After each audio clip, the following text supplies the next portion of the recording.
Hello everyone, I am Levin Paul. In this video, I will going to explain the Python program that find an orthonormal basis using QR decomposition.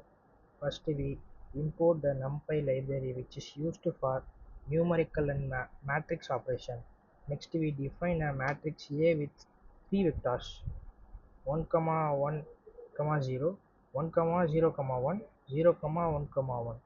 These vectors are given as row of the matrix and converted to floating point values for accurate calculation. After defining the matrix, we apply QR decomposition using np.linen QRA.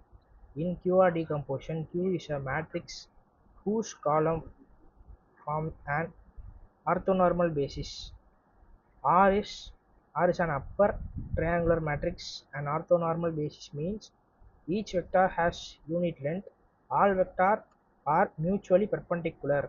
Finally, the program prints the matrix Q which contain the orthonormal vectors.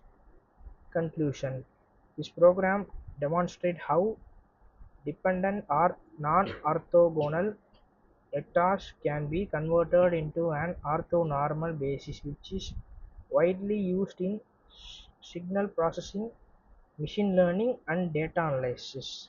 Thank you.